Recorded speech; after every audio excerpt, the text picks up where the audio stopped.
성경책이 그 식당에 계속 놓여져 있어서 주인을 찾습니다. 이름도 없고 아무 표시도 없는데 유일하게 누구 것인지 알 수 있는 게 돈이 들어 있습니다. 5만 원. 그리고 말씀이 있습니다. 오직 그만이 나의 반석이시요 나의 구원이시요. 이게 2006년 2026년 축복의 말씀이라면 이제 찾아가시면 되겠습니다. 우리 그 교회에 이제 구미대 다니는 외국인 친구들이 교회를 와요. 그래서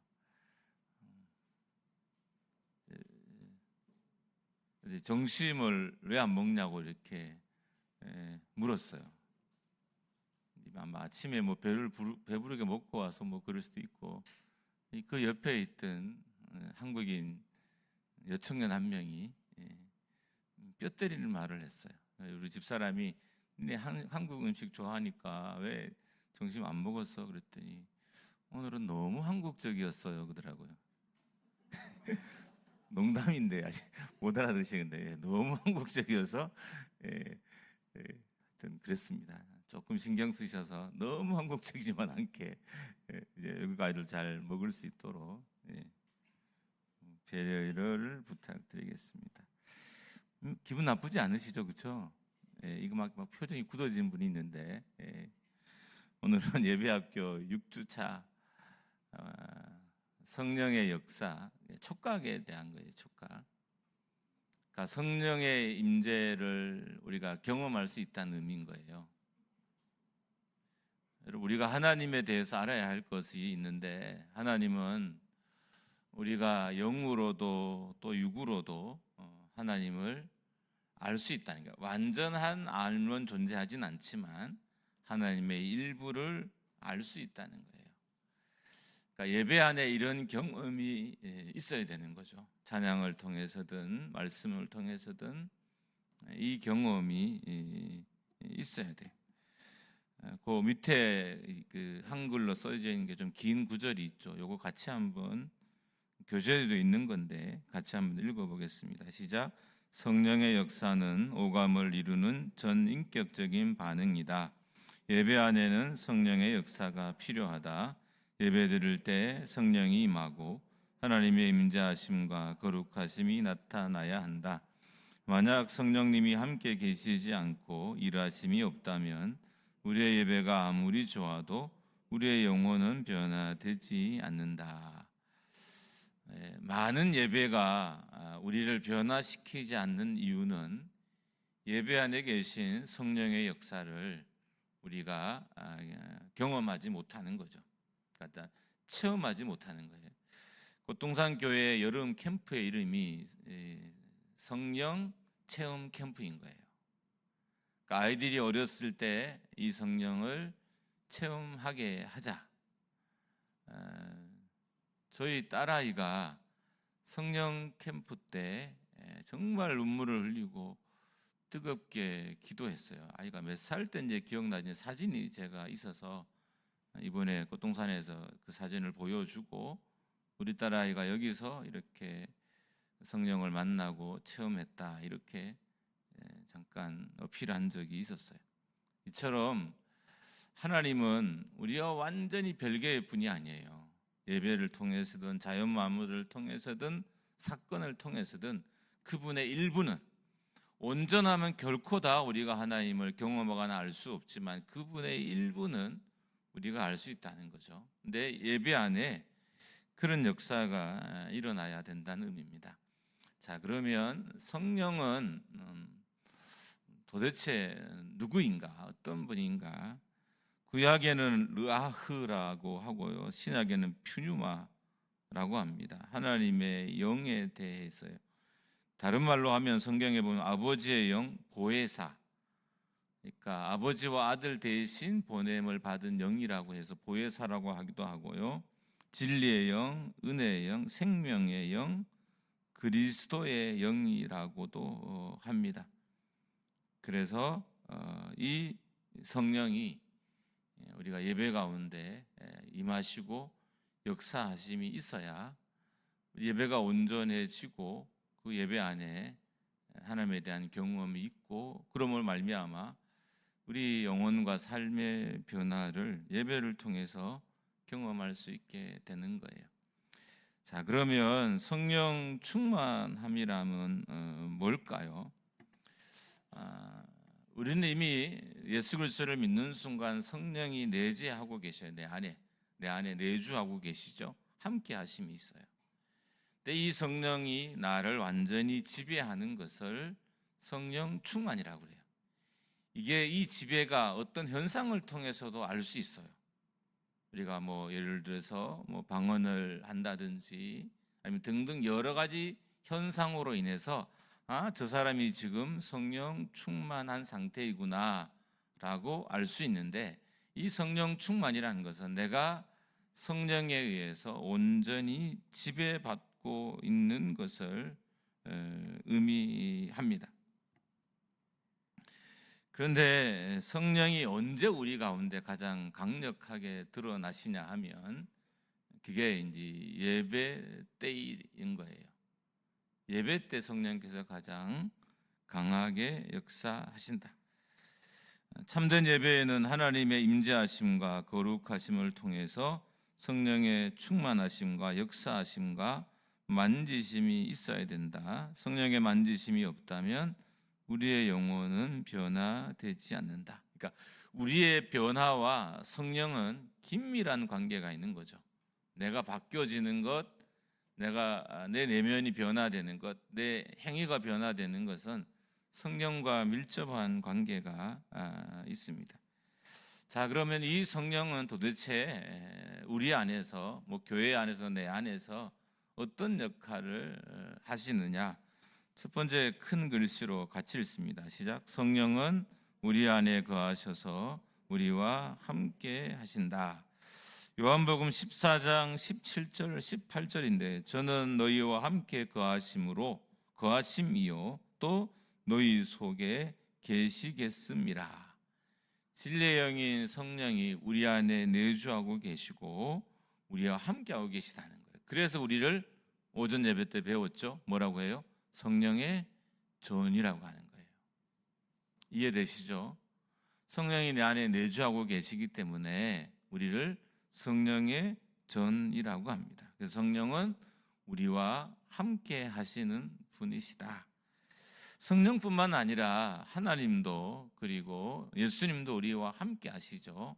그런데 함께 하심의 모양이 차이가 있죠. 하나님도 이런저런 모습으로 우리와 함께 하시고 아들 그리스도도 이런저런 모습과 함께 하시고 성령 또한 우리와 함께 하시는데 주로 아들과 아버지는 성령을 통해서 우리 안에 함께 하시고 내재하시고 역사하시는 거예요. 자, 두 번째 성령은 어떤 분이냐 하면 읽습니다. 시작. 성령은 밝히 보여주신다. 에베소서 1장 18절에 너희 마음 눈을 밝히사. 그러니까 성령은 보여주시는 영이에요. 그러니까 깨달아서 알게 하시기도 하시고 실제로 보여주시기도 하시고 이제 여러 번 말씀드렸던 것처럼 제가 우리 교회에 와서도 다른 목사님들이 겪는 어려움만큼은 아니지만 중간에 조금의 어려움이 있었어요. 그래도 감사한 건 하나님은 저를 긍휼히 여겨주셔서 어려움에서 벗어날 방법은 늘 알게 하시는 거예요. 그게 바로 기도인 거죠. 여러분이 알다시피 저는 어떻든 힘들고 어려우면 기도의 자리에 엎드려요. 기도 시간을 더 늘리고 기도를 통해서 내 안에 가르쳐주고 깨닫게 하는 것을 내가 철저히 순종하고 그럴 때 하나님이 내 안에 역사하신 나를 그 위기에서 벗어나게 하시는 것을 수없이 많이 경험했어요. 성령이 하시는 역할이 두 번째로 뭐냐 하면 우리의 마음 눈을 밝히신다니까, 깨닫게 하시고. 제가 그때 이미 여러 번 말씀드렸지만 새벽 기도 드리는데 이런 장면들이 네 컷이 제 앞에서 탁탁탁탁 이렇게 지나갔어요. 그리고 그 네 컷에 대한 해석을 누군지 기도 중에 하나님이 좀 깨닫게 하셨어요. 그러니까 실제로 그 이후에 우리 교회 안에서 그와 같은 일들이 그대로 일어났어요. 제가 이 내용이 어떤 건지에 대해서는 여러분들에게 말씀드린 적이 없을 거예요 아마. 그리고 제 아내에게도 다 이야기하지는 않은 것 같아요. 일부는 이야기했는데 정말 이런 거죠. 우리 교회의 현재를 보게 하시고 그리고 앞으로 진행될 일을 보게 하시고 그냥 정말 눈에 선명하게 제 눈에 보여주셨어요. 저는 그때 깨달았죠. 아, 성령은 그러니까 우리의 눈을 떠서 뭔가 깨닫게 하고 알기도 하지만 실질적으로 뭔가를 보게도 하시는 분이시구나 라는 사실을 깨달았습니다. 그러니까 세 번째로 성령의 역할은 같이 읽습니다. 시작. 성령은 우리를 가르치신다.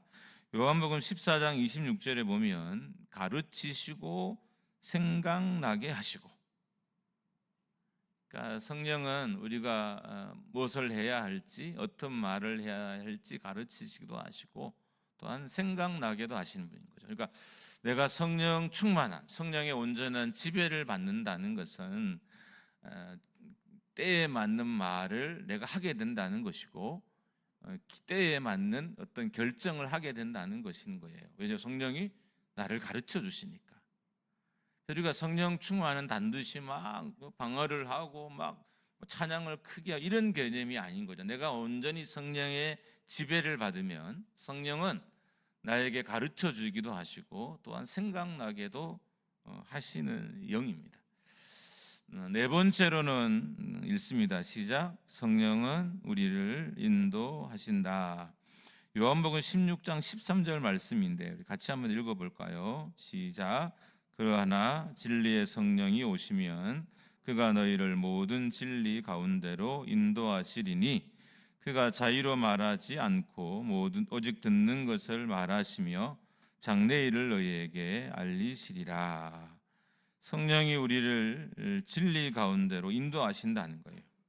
그리고 장래일 일어날 일을 알게 하신다. 제가 어떤 요즘 쇼츠를 많이 보죠. 아무래도 목회자들도 쇼츠에 요즘 연예인들 관상을 봐주는 되게 유명한 관상가가 있어요. 그러니까 이 사람을 이제 크리스찬인 연예인들이 자기 집에 데려와서 그 사람의 이제 자기 관상을 그 사람을 통해서 이렇게 듣는 거죠. 물론 성령이 우리를 알게 하신다는 개념이 반드시 그런 개념은 아니지만 우리가 왜 좀 더 성령의 온전한 지배를 받아야 된다면 성령은 때론 우리가 생각하는 것보다 더 많은 것을 가르쳐 주시는 분인 거예요.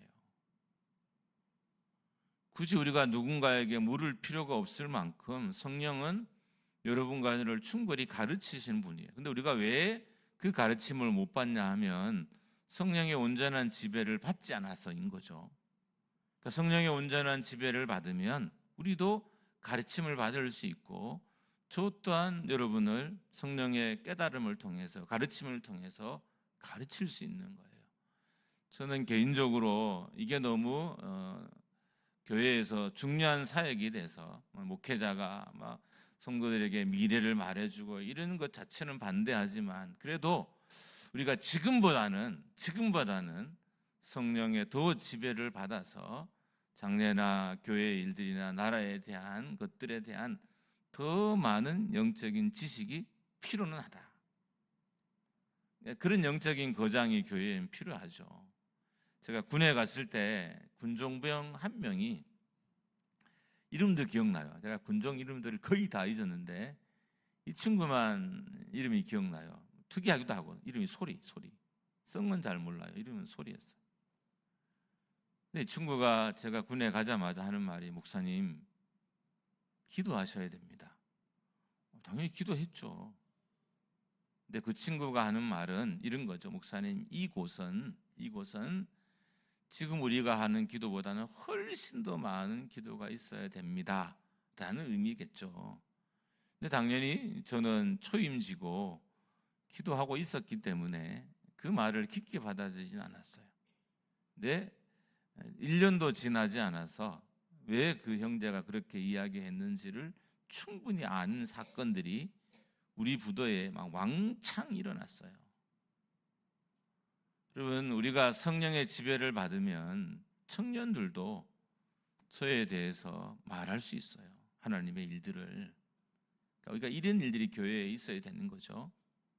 목회자가 성도들에게 장래에 일어난 일들에 대해서 이야기를 하고 성도들의 삶을 좀 절제시킨 일도 있어야 하고, 성도들끼리도 무당처럼 하지 않고 그런 일들이 꼭 있어야 돼. 이 모든 것이 성령의 역사로 이루어진다.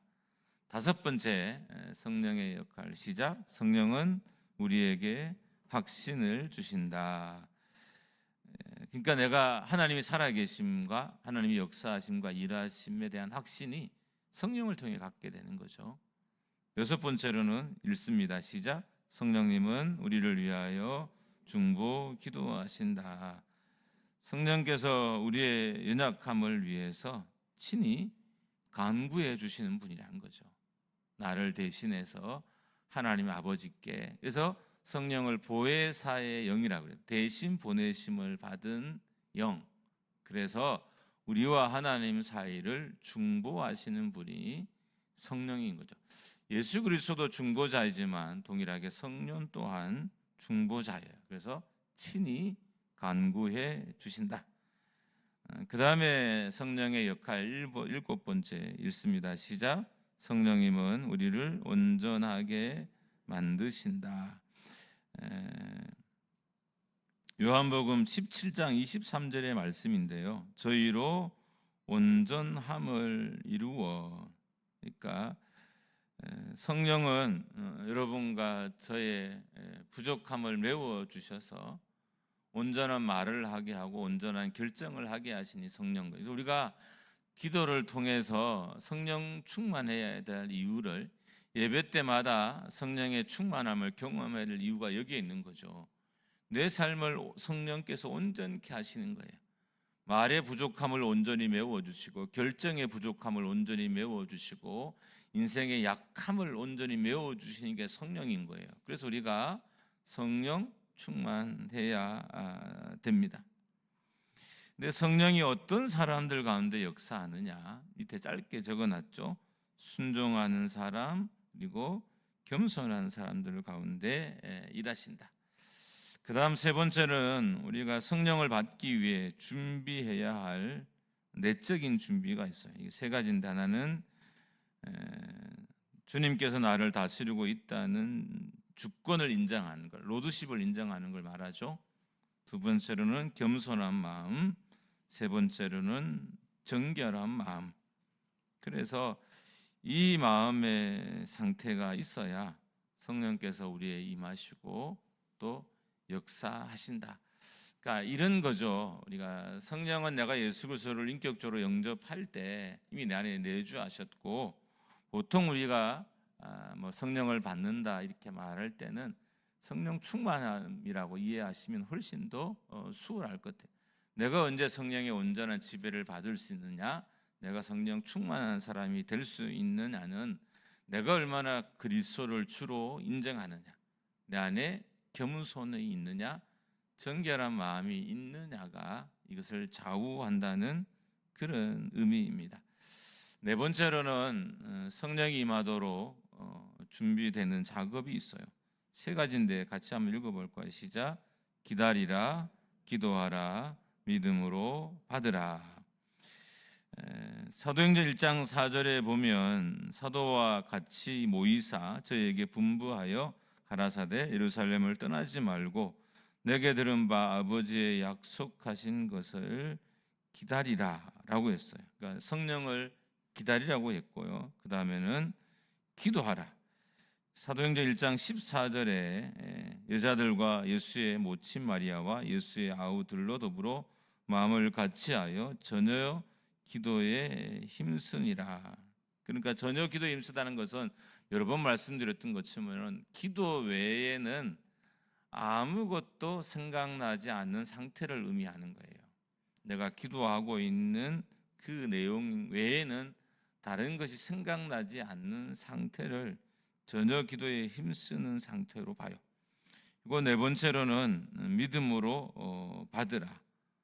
성령이 하나님이 나에게 성령으로 역사하시기 때문에 어떤 성령의 역사든 내가 의심하지 말고 받아야 돼요.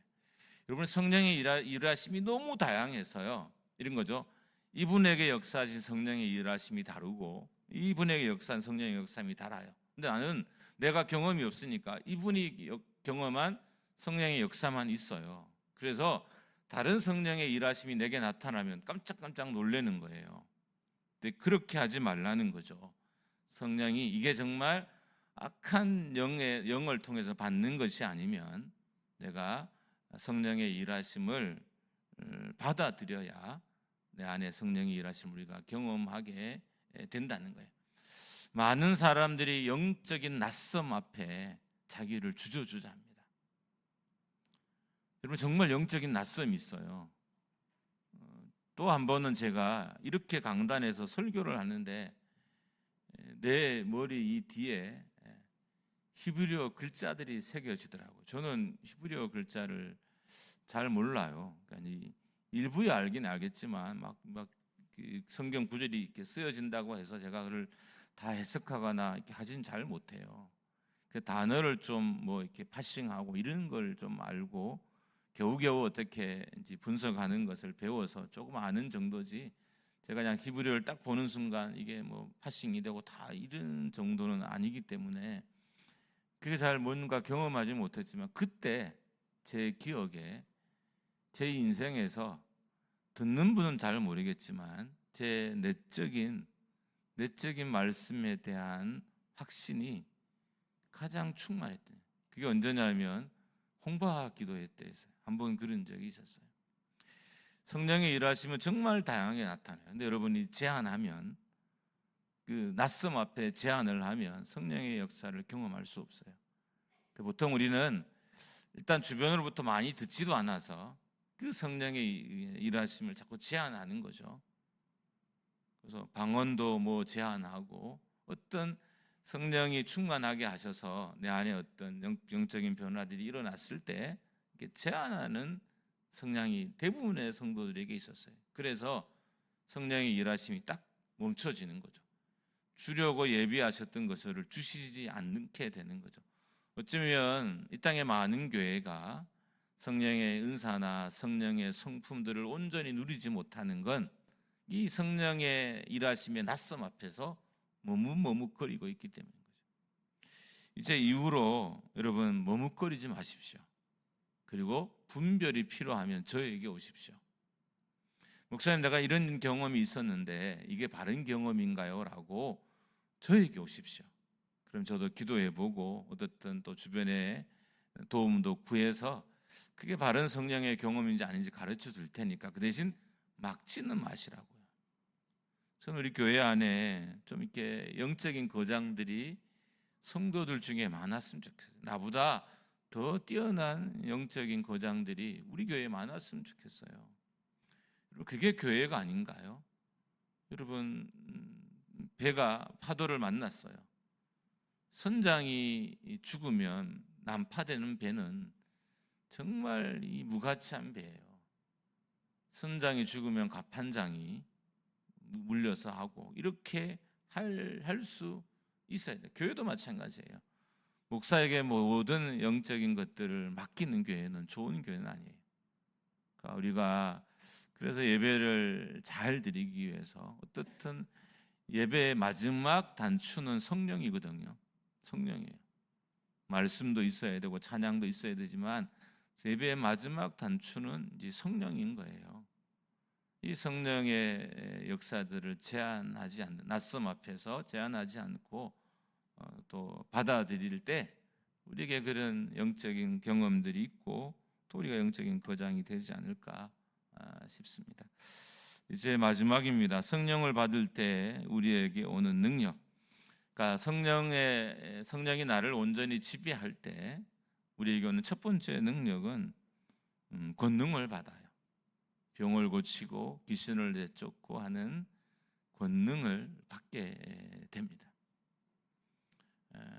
여러분, 우리가 사람이 사람의 내면에 있는 것들을 어떻게 하는 건 정말 어려운 일이에요. 제가 여러분의 내면에 있는 것들을 어찌 할 수 없더라고요. 제가 이렇게 상담을 전공했잖아요. 그래도 잘 안 돼요. 물론 우리 교회에 와서 우리 교회인 아닌 분들은 좀 성공한 케이스가 몇 명이 있어요. 진짜 상담으로만 해서 그냥 앉아서 상담적인 스킬을 가지고 상담하려고 해서 회복된 분들이 있기는 있습니다. 그런데 그건 일부고요. 진짜 우리가 성령의 능력을 통하지 않고서는 사람에 대한 어떤 영향력도 끼칠 수 없어요. 그래서 우리가 성령의 온전한 지배를 받아서 우리가 능력을 받아야 된다. 그래서 이 능력으로 우리가 사역하고 일하는 거죠. 두 번째, 우리가 성령을 받을 때, 성령이 우리 안에 충만할 때 우리는 증인의 삶을 살게 된다. 그러니까 그 성령이 바른 영이라면 우리는 복음을 전하게 된다는 거예요. 자, 교회가 성령 충만했어요. 이 에너지가 어디로 가요? 복음으로 가는 거죠. 영혼 구원한 대로 가는 거예요. 이 에너지가 우리가 더 재미있게 놀고 우리가 더 화목하게 노는 건 바른 방향이 아닌 거죠. 정말 성령이 온전히 그 교회를 지배했다면 그 교회는 교회 사역의 방향은 영혼 구원으로 가야 돼요. 여러분, 목회자가 성령 안에 있다는 증거, 영혼을 위한 간절함을 끝까지 놓지 않은 거예요. 제가 그 기도 제목을 제 노트에 늘 적어서 이 핸드폰 노트에 늘 적어서 새벽마다 한다고 하잖아요. 요즘 새벽도 하고 뭐 여기 좀 일찍 올라오면 여기 와서도 계속 읽으면서 기도하고 해요. 그 중에 하나가 끝까지 영혼 구원한 자리에 있는 것. 이게 제 마지막 제 기도 제목 중에 하나예요. 근데 제가 이렇게까지 하려면 어떻게 해요? 성령 충만하고 성령의 지배 아래 있어야 가능한 거죠. 내 육신의 힘으로는 끝까지 복음을 위해 살 수는 없어요. 여러분이 가진 여러분의 에너지로는 복음을 전할 수 없어요. 그래서 성령 충만해야 전할 수 있습니다. 이제 긴 장정의 6주간의 예배학교를 마치고 하나만 권면하고 잠깐 기도하려고 합니다. 저는 예배에 대한 꿈이 있었어요. 이런 거죠. 예배를 정말 잘 드리고 싶다. 그게 제 꿈이에요. 근데 어떻든 그래도 우리 교회가 뭐 다는 아니겠지만 어떻든 많은 교회들보다 예배를 잘 드리기 위해서 노력하는 교회는 맞아요. 어떤 찬양단도 잘 세팅해서 하고 또 우리처럼 뭐 예배 전에 한참 전에 와서 이렇게 예배를 기도하고 있고 뭐 이렇게 하는 교회가 흔하지는 않아요. 저도 일단 본당에 일찍 와서 계속 기도하는 마음으로 이 자리에 있고, 여러분 우리가 가장 잘하는 게 예배여야 되는 거죠. 가장 전문적인 게 예배여야 돼요. 그러니까 따지고 보면 여러분과 저는 예배 전문가가 되어야 내가 하나님의 세우심에 합당한 삶을 살아가요. 예배케 위해서 부름받은 존재니까 하나님을 찬송케 하려고 부름받은 존재인 거잖아요. 그 찬송의 집합체가 곧 예배인 거죠. 그럴 때 이 이후로도 마찬가지로 제가 예배를 위한 많은 좀 에너지를 쏟아 부을 거예요. 그때마다 여러분의 마음을 좀 모으셔서 우리가 더 나은 하나님이 받으신 예배를 드리자, 하나님이 더 기뻐한 예배를 드리자, 이렇게 마음을 모으시고 또 여러분에게 권면을 하고 이렇게 할 때 잘 받아들였으면 좋겠어요. 그래서 예배를 마칠 때마다 여러분의 영혼에 만짐이 있고, 예배를 드리고 나면 지난 한 주간의 삶의 여독이죠. 인생의 독들이 다 이렇게 풀어지기도 하고, 때로는 막 고민하던 문제가 예배를 통해 해결을 받기도 하고, 예배를 통해서 정말 하늘문이 열리는 것도 경험을 하고, 막 갑자기 막 말씀이 확 깨달아, 여러분 정말 예배를 통해서 신기한 일이 일어나요. 어떤 선교사 후보생이 이제 선교가를 가기 싫은 거예요. 근데 이제 그래서 그때는 교회가 고정적이지 아니라 가지고 계속 이 교회 다니고 예배하고 저 교회가 예배하고, 그런데 이 교회를 가도 선교에 대한 말씀이고 저 교회를 가도 선교에 대한 말씀이고, 그래서 결국 이분이 선교의 자리로 갔어요. 여러분 예배에는 이런 답이 있어야 돼요. 근데 그건 우리가 예배의 마지막 단추인 성령 충만해서 예배할 때 이런 일이 벌어지는 거죠. 그래서 우리 안에, 우리 교회 안에 이런 예배가 드려지고 또 올려질 수 있기를 주님의 이름으로 축복합니다. 잠깐 우리 기도하겠습니다. 기도할 때 하나님,